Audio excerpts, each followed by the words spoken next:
my channel, and welcome if you're new. I'm Holly and I'm happy to have you here today for our monthly group collaboration video.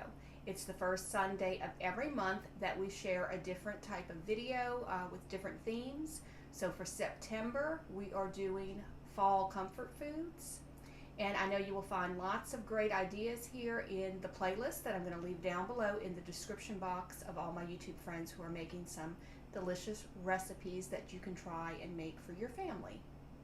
It is being hosted by Melissa, and I'm Merely Melissa, and Christy at Christy's Farmhouse. They both have great content on their channels, lots of food content you will find, and lifestyle content as well.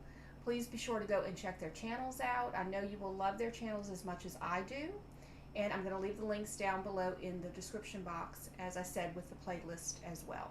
And for this fall comfort food, I am going to share a recipe that's very special to me.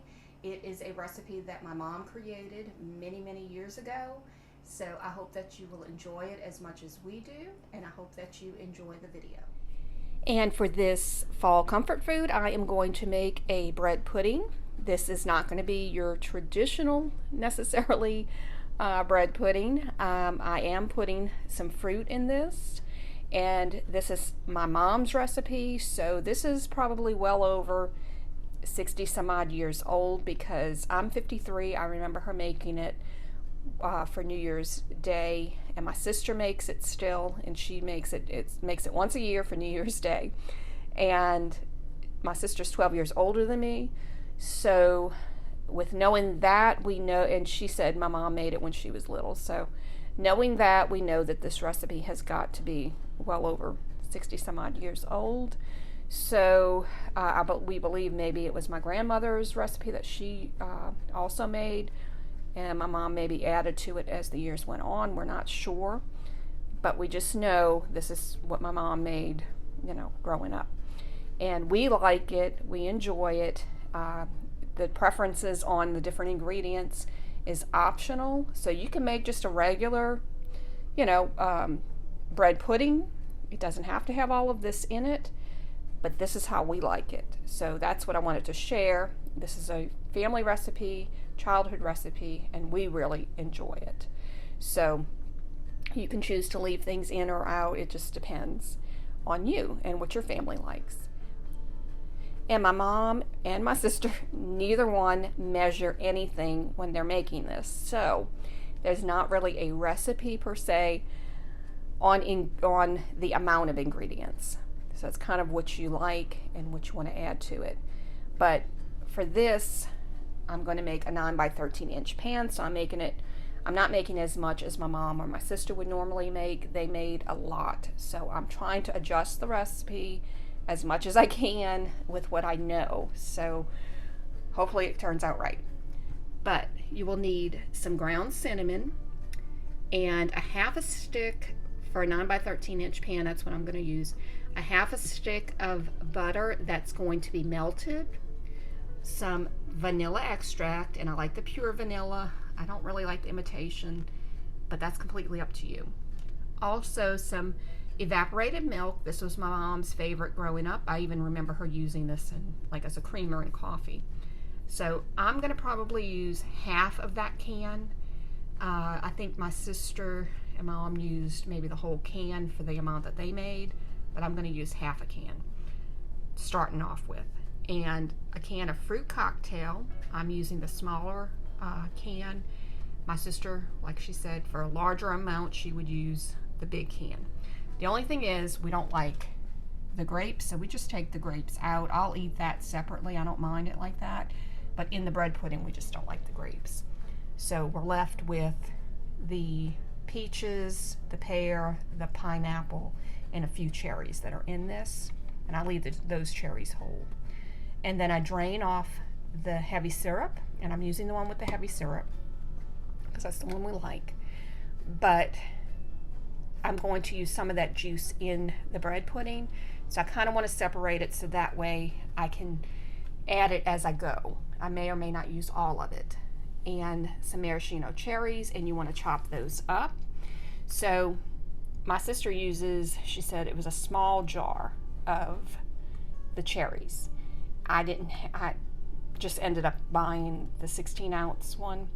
So I just took some out and chopped it up, just rough chopped it. And I may or may not use all of that, but I'm just going to add it as I go and see. And also a little bit of the juice. Sugar wise, same thing. They didn't measure. So I scooped out a cup of sugar, and I'm just going to add it as I go. I'm not going to add it all at one time, and see if that's going to be enough. So it just depends on how sweet and everything you want to have it. 4 bananas, since I'm making a 9x13, they use a little bit more for the amount that they make, but I'm going to use 4 bananas, and they said don't use overripe bananas. Just bananas that you would normally eat on a regular day, soft, is fine. So I'm going to start off with 4 of them, and I'm going to mash these up. So I will start with that. Also 5 egg yolks. French bread. That's the main part of the bread pudding. You want to use French bread, and you want it to be stale. So this is New Orleans style French bread. Where you live, you may or may not have this type of French bread, so texture wise it may be a little different. But I'm going to do something with this that is different than what most people do, but there's a reason I do that, and I'm going to show you in just a second, because that's the first thing we're going to do. But you do want it stale, and you just want it, ripped up in pieces. And I'm going to show you really quickly how easily this is to put together. Now, what may be different than what you probably do when you make your bread pudding is I'm going to add some water to this. We like ours really moist, and we like the texture to be smooth. So that's why we do this, and that's going to be totally up to you how you like your texture on the bread pudding. But I'm going to soak this bread in water, but I will rinse the water out of the bread, if that makes sense. But you do want to kind of have it soaking a little bit in this. It does make a difference in the texture of the bread pudding. Most people will put the bread in the with the egg mixture and just let it sit for a while. And this helps with that, so you don't have to let it sit for an hour or so in the bread. You're going to see in a minute how I'm going to do this. But you just want to make sure that that bread just gets soaked. And I know this is not everybody's cup of tea as far as what they're going to do, but you can see the bread gets like that. And it might not be what you want to do in your recipe, but you can see it.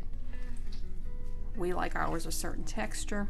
So I'm going to continue to do this where I drain the water out, and you can see that it kind of comes back to where it's a softer bread. So I'm just going to continue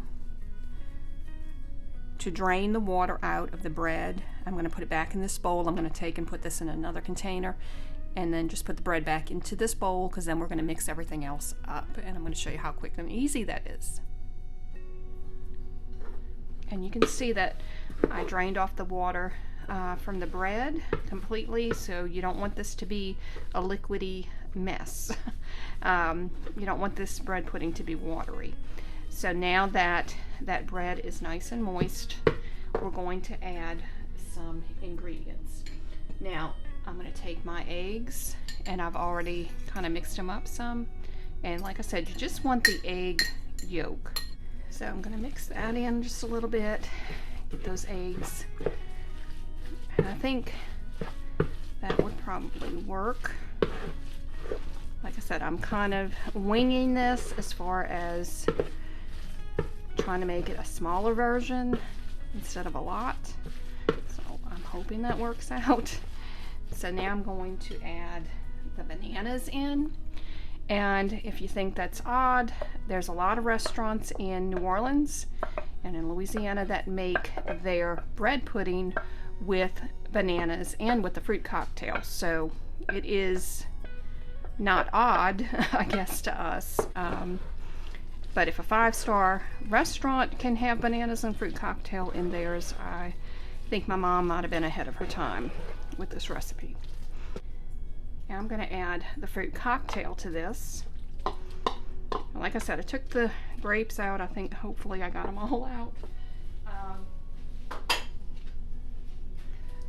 But just add your fruit cocktail. I'm going to stir that in. And I think that's plenty for the size that I'm making. I'm going to add some at a little bit at a time. I don't know if I want to add all of that.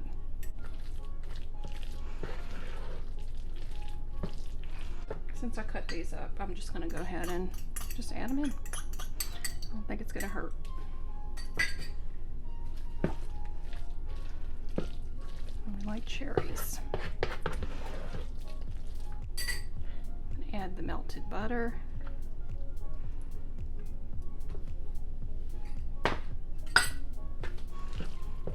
Gotta have melted butter.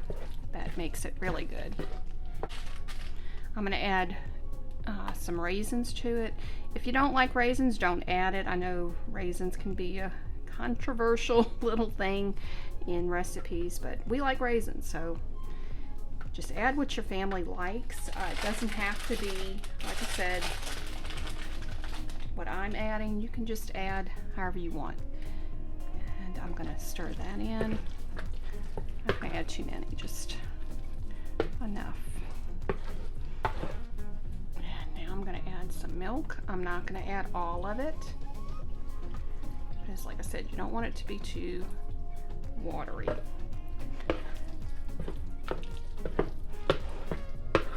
And just a little bit of this juice.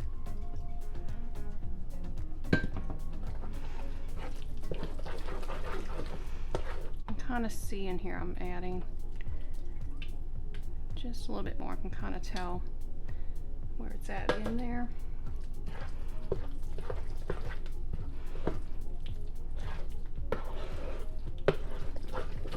Add some sugar.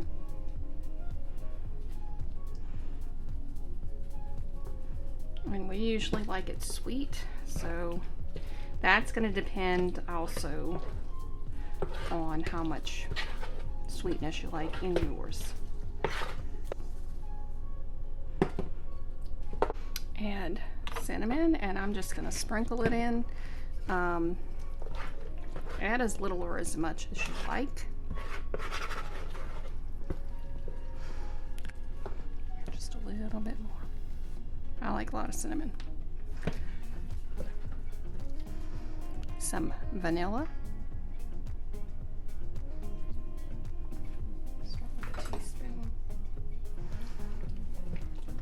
I'm just going to add just a little bit more just to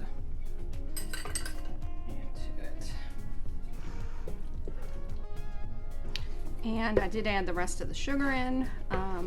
I feel like that will be fine. And I think that's going to be it.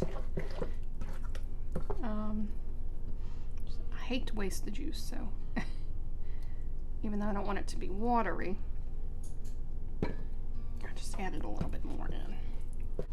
I sprayed it with some Baker's Joy, and now I'm going to pour it into the pan.